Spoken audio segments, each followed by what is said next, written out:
Welcome to Velvet Beauty Hum, your go-to destination for fashion stories that inspire. From iconic luxury labels to rising stars in the world of style, we take you behind the scenes to discover the people, the passion, and the philosophies that shape fashion today.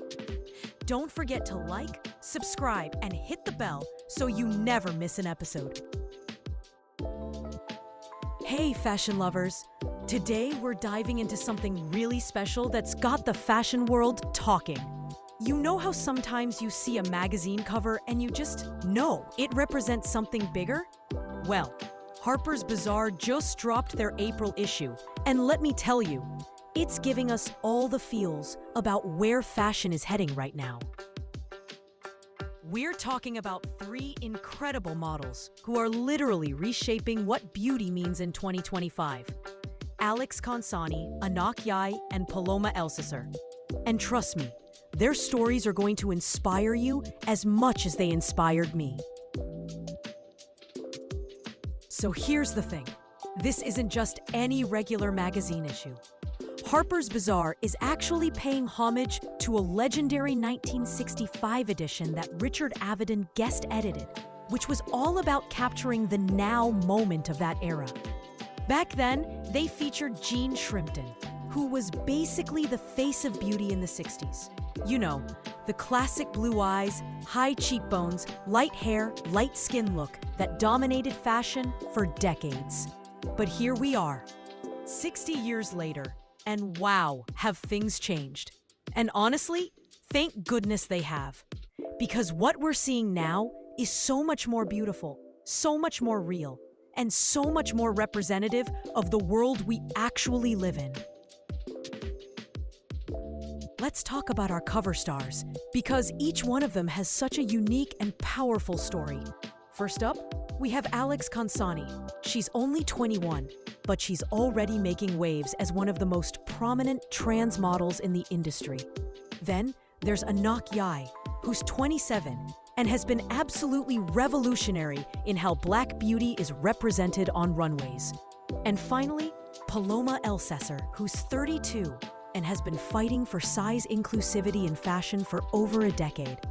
What's incredible is that just 10 years ago, seeing these three women together on a major magazine cover would have been almost unthinkable.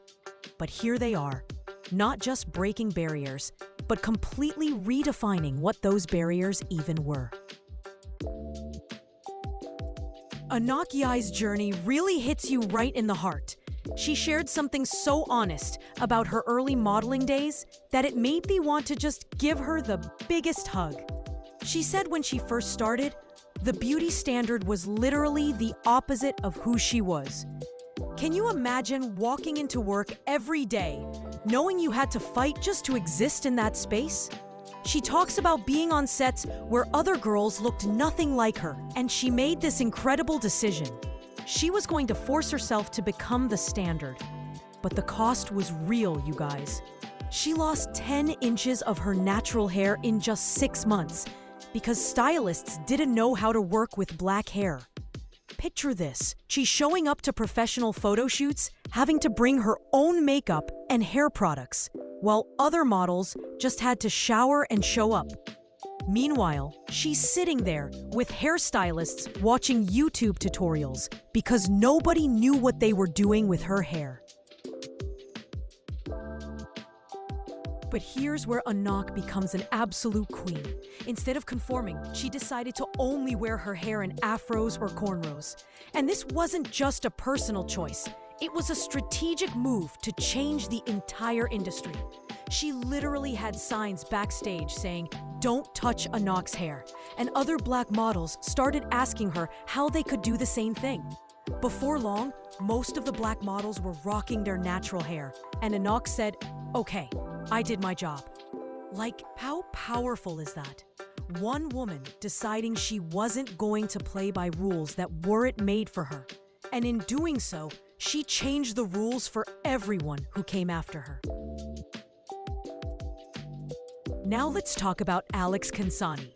Because this girl is just pure light and determination wrapped up in one incredible human being. She was on this Harper's Bazaar photo shoot on the same day that news was breaking about hospitals canceling gender-affirming care for trans youth because of new executive orders. Can you imagine trying to work, trying to be creative and joyful when your entire community is under attack? But Alex? She was dancing on catering tables, joking with the other models, just radiating this incredible energy. And when she talks about it, she's so real about how scary it is to see powerful people targeting her community, especially the kids. But she also says something that gave me chills. What sells, sells. And seeing people be themselves will always sell. At 21, she understands something about authenticity and market power. It's some executives twice her age still don't get. What really gets me about Alex is her perspective on hate. She's been dealing with online negativity since she was 8 or 9 years old, and she's figured out something profound. People who take time to spread hate online are dealing with their own self-hatred. So, instead of letting it tear her down, she's like, hate on me all you want, because that means more clicks, more views, more money for me. But it's not just about the money. It's about visibility.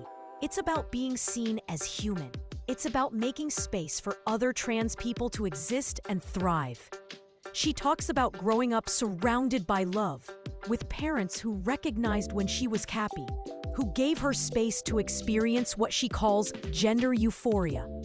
But she also experienced hate crimes at 6 years old, which gave her this toughness and fearlessness that's just incredible to witness. Paloma Elsesser brings a different kind of wisdom to this conversation. She's been in the industry for a decade, so she's seen the progress and the setbacks firsthand. And she's not sugarcoating anything. She straight up says there's been a decline in size inclusivity, which she sees as part of a larger sanitizing of humanity. I love how she puts it. I see humanity in the ways that people are different.